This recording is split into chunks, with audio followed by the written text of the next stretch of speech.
اس چیز سے، جو ہر وقت آ کے رسول اللہ صلی اللہ علیہ وسلم، ان کا کیا مقصد تھا؟ ان کا مقصد سوالات پوچھنا نہیں ہوتا تھا، ان کا مقصد اپنی اہمیت شو کرنا ہوتا تھا، ٹھیک ہے، اور اس چیز سے پھر ان کو روکنا مقصود تھا۔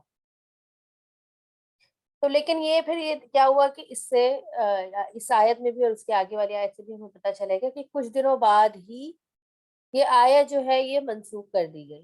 کیوں منسوخ کر دی گئی؟ کیونکہ اس سے ایک تو یہ تھا کہ جو مقصد تھا کہ منافقین کو روکا جائے وہ رک گیا آٹومیٹکلی، اور دوسری چیز یہ تھی کہ جو غریب مومن تھے ان کے لیے حکم ذرا مشکل ہو رہا تھا، کیونکہ ظاہر بات ہے ان کے جینوئن جیسے سوالات ہوا کرتے تھے،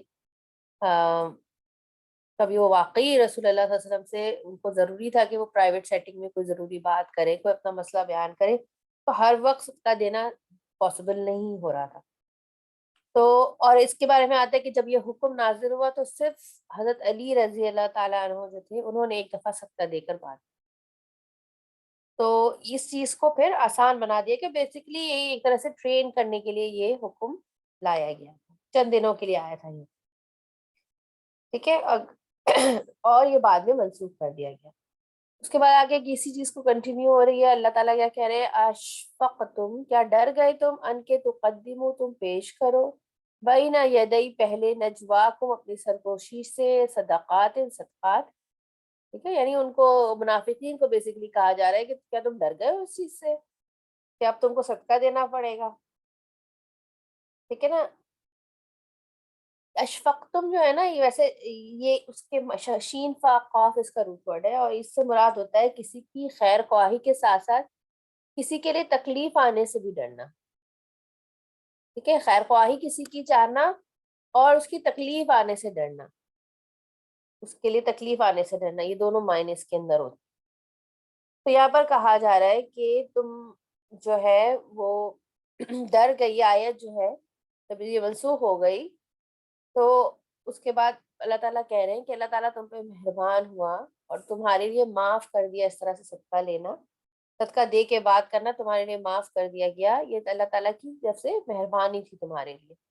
اور پھر کیا کہا جا رہا ہے کہ تم فَإِذَا لَمْ تَفْعَلُوا وَتَابَ اللَّهُ، پھر جب نہ تم نے کیا، یعنی تم نہیں کر پا رہے تھے اس چیز کو، کیونکہ جیسے میں نے آپ کو بتایا کہ غریب مومنوں کے لیے حکم مشکل ہو رہا تھا، تو اللہ تعالیٰ ان پہ مہربان ہوا اور یہ حکم منسوخ کر دیا گیا۔ فَأَقِیمُوا الصَّلَاةَ، تو قائم کرو نماز، وآتوا الزکوٰۃ، اور دو ادا کرو زکوٰۃ، وأطیعوا اللہ ورسولہ، اور اطاعت کرو اللہ اور اس کے رسول کی۔ تو کیا بتایا جا رہا ہے کہ ٹھیک ہے یہ تمہیں ٹرین کرنے کے لیے یہ چیز آئی تھی، لیکن اب چلو فوکس کرو فرائض کی ادائیگی پر، یعنی جو انسٹرکشنز پہنچانی تھی کہ کثرت سوال اور بلا وجہ آپ کو تنگ کرنا، اہمیت دینا، یہ ساری چیزوں سے جب رک گئے، تھوڑی ٹریننگ ہو گئی، تو کیا کہا جا رہا ہے کہ نماز اور زکوٰۃ پر اپنے آپ کو فوکس کرو، یعنی احکامات پر فوکس کرو، اور ساتھ ساتھ کیا کہا جا رہا ہے کہ اللہ اور اس کے رسول کی اطاعت کرو۔ اور یہاں پر اللہ اور رسول کی اطاعت سے کیا مراد دیتے ہیں مفسرین، کے جو حکم دیا جاتا ہے وہ پورا کرو، اور جس سے روکا جاتا ہے اس سے رکو، یہ ساری چیزیں اطاعت کے اندر آتی ہیں، یعنی صرف عبادت کر لینا از ناٹ اطاعت، جس چیز سے منع کیا جا رہا ہے اس سے رک جانا بھی اطاعت ہے۔ اور دیکھیں یہ ون آف دا آیات ہے قرآن کی، قرآن سیورل آیات ہے اس طرح کی جس میں حکم دیا جاتا ہے کہ اللہ اور اس کے رسول کی اطاعت کرو، اللہ کی اطاعت کے ساتھ رسول کی اطاعت کا ذکر آتا ہے، ٹھیک ہے، تاکہ اس چیز سے ہمیں پتہ چلتا ہے کہ ہم اللہ کے ساتھ ساتھ جو رسول اللہ صلی اللہ علیہ وسلم کی جو باتیں ہیں، جو احادیث ہیں، جو آپ کے معاملات ہیں، کس طرح سے آپ نے چیزوں کو کیا، وہ بھی ایکولی امپورٹنٹ ہیں۔ ہم یہ نہیں کہہ سکتے کہ یہ صرف قرآن میں آ گیا تو بس انف ہے اور ہمیں اور کسی چیز کی ضرورت نہیں، حدیث کا تو کوئی بھروسہ نہیں، یہاں سے اس چیز کی نفی ہو رہی ہے کہ حدیث بھی اتنے ہی ویلیو رکھتی ہے، کیونکہ وہ کیا ہے، اللہ کا حکم ہے، وہ بھی ایک طرح سے جو آپ نے اپنے نبی کے منہ سے کہلوایا ہے حدیث کی فارم میں۔ الم تر الی الذین، کیا تم نے نہیں دیکھا ان لوگوں کی طرف، دوست بنایا، قوم نے قوم کو، غضبہ غضبناک ہوا، اللہ علیہم ان پر، ماں نہیں ہم وہ منکم تم میں سے، ولا اور نہ منہم ان میں سے، ویحلفون اور وہ قسمیں کھاتے ہیں، اور وہ قسمیں کھاتے ہیں ایک اور وہ قسمیں کھاتے ہیں علل کذبی، جھوٹ پر، حالانکہ ہم وہ یعلمون، وہ جانتے ہیں۔ یہاں پر پھر ایک نیا ٹاپک، اب منافقین، نیا ٹاپک تو نہیں، منافقین کا ہی ذکر جو ہے، ان کی کچھ کیریکٹر ٹریٹس بتائی جا رہی ہیں تاکہ ان کو پہچاننے میں آسانی ہو۔ کیا بتایا جا رہا ہے کہ کیا تم نے نہیں دیکھا، آپ دیکھیے اس صورت میں علم ترا کئی دفعہ آیا ہے، ٹھیک ہے، علم ترا کئی دفعہ آیا ہے۔ اور علم ترا میں نے شروع پہلے بھی آپ کو بتایا تھا، دوبارہ ریپیٹ کر دیتی ہوں کہ اس میں 3 طرح کا دیکھنا شامل ہوتا ہے۔ ایک تو جو ہے وہ ترا بصیرہ جس کو کہتے ہیں، یعنی بصیرت کے ساتھ دیکھنا، آنکھوں سے دیکھنا۔ ایک ہوتا ہے علمیہ، یعنی علم کی بنا پر دیکھنا، آپ کی کوئی رائے ہونا۔ اور ایک ہوتا ہے حلمیہ، حلمیہ ہوتا ہے خواب میں دیکھنا، ٹھیک ہے۔ تو یہ تینوں طرح کا دیکھنا جو ہے وہ اس میں شامل ہوتا ہے۔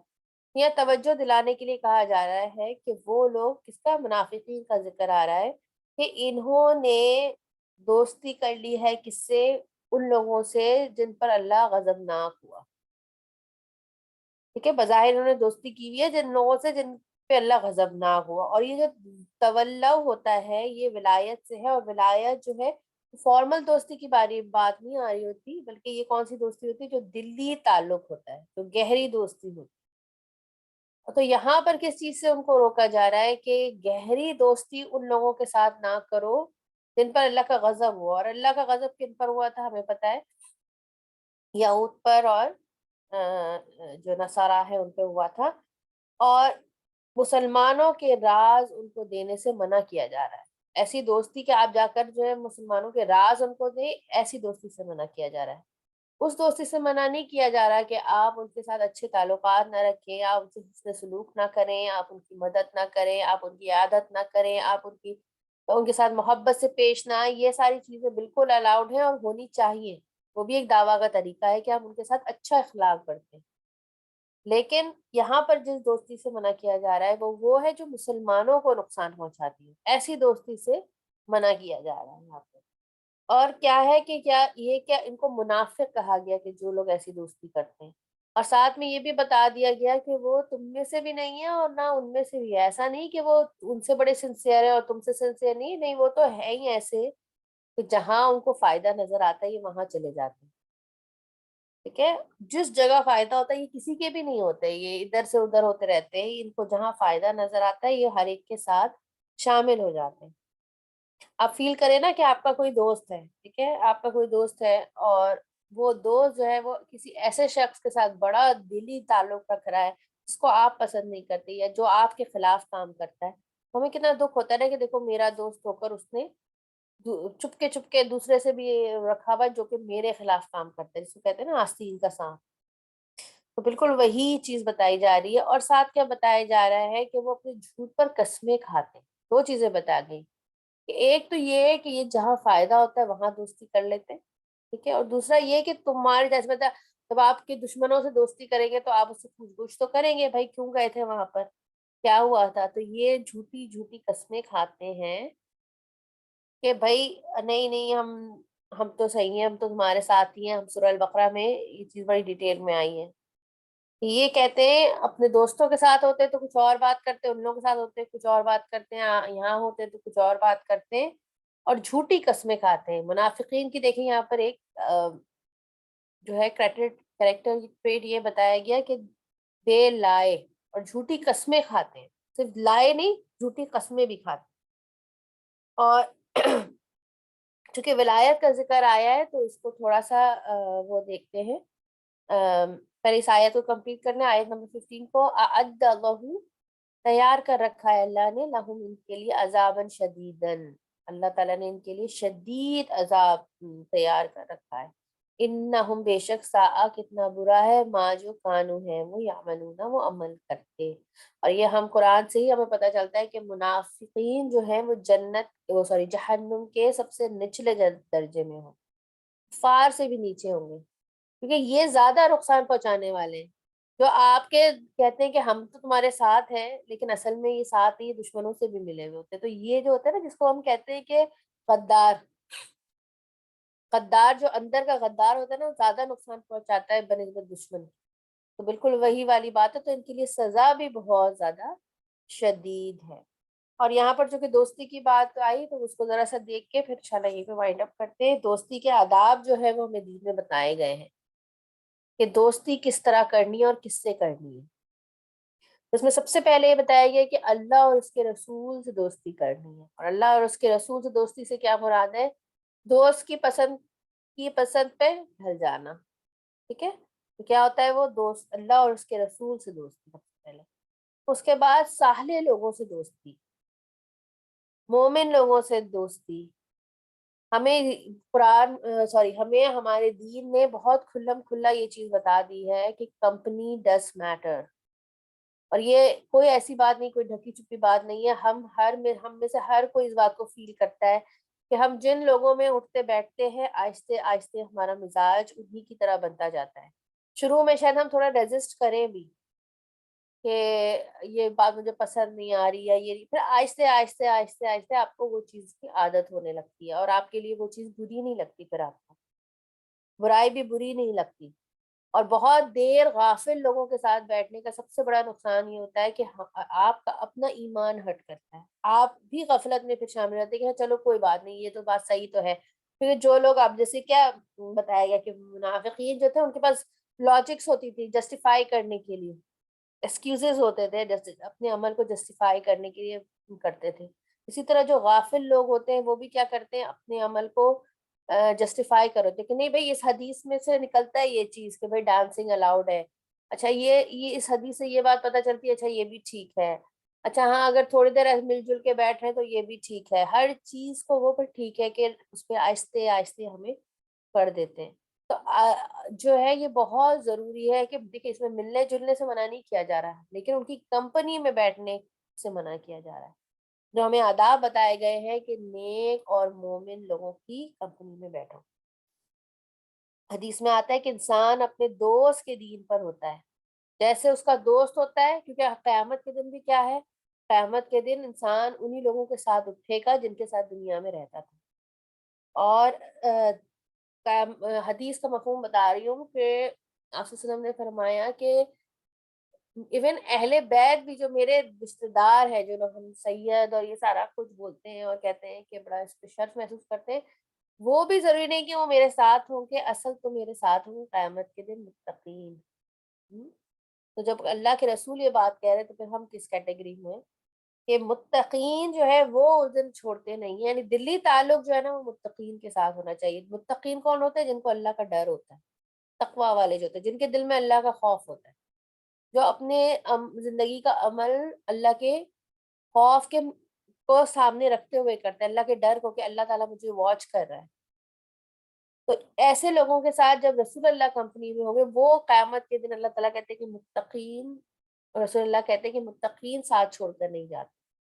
دنیا میں متقین کے ساتھ رہیں گے تو وہاں متقین کا ساتھ نصیب ہوگا. اور اس میں ایک لاسٹ چیز جو بہت امپورٹنٹ ہے ہم سب کے لیے، اور وہ یہ کہ بچوں کی تربیت میں ان کے دوستوں پر نظر رکھنا بہت ضروری ہے اور ہر ایج گروپ میں. اور یہ عادت جو ہے وہ چھوٹے سے ہی ڈالنی ہوگی کہ ہمارے بچے کن لوگوں میں اٹھ بیٹھ رہے ہیں. اس میں تھوڑا سا سخت بھی ہونا پڑتا ہے کبھی کبھی، اور کبھی کبھی بہت ویجیلنٹ بھی رہنا پڑتا ہے، بہت الرٹ رہنا پڑتا ہے کہ ہمارے بچے، کیونکہ ایک ایج پھر ایک ایسی آتی ہے جس میں بچے اتنا انڈیپینڈنٹ ہو جاتے ہیں کہ آپ انہیں بہت زیادہ اسٹاپ نہیں کر سکتے. تو اس اسٹیج پہ وہ اگر وہ باہر نکل رہے ہیں، وہ چھپ کے دوستی کرے، تو بچپن سے یہ ہمیں بچوں کے اندر یہ چیز ہمیں ڈالنی پڑے گی کہ ہمیں کیسے دوست بنانے ہیں. اور اس کے لیے ان کو کلیئر چیزیں بتانی ہوگی. ان کے جو دوستوں میں اٹھ رہے ہیں ان کی فیملیوں کو جاننا ہوگا کہ یہ ان کے ساتھ فیملی ٹرمز رکھنے ہوں گے تاکہ ہمیں پتا ہو کہ اندر کیا چل رہی ہے ان کے گھروں میں، ان کی تربیت کیسی ہوئی ہے. تو بچوں کی تربیت میں سب سے زیادہ امپورٹنٹ چیز یہ ہے کہ وہ کن کے ساتھ اٹھ بیٹھ رہے ہیں، وہ ان کو کون سا ماحول مل رہا ہے اور ان کے دوست کون ہیں. ٹھیک ہے، انشاءاللہ یہیں تک رکھتے ہیں، انشاءاللہ آیت نمبر 15 تک، اور پھر انشاءاللہ آگے کریں گے سورہ کو کور نیکسٹ ویک. ربنا تقبل منا انك انت السميع العليم وتب علينا انك انت التواب الرحيم سبحانك اللهم وبحمدك نشهد ان لا اله الا انت نستغفرك ونتوب اليك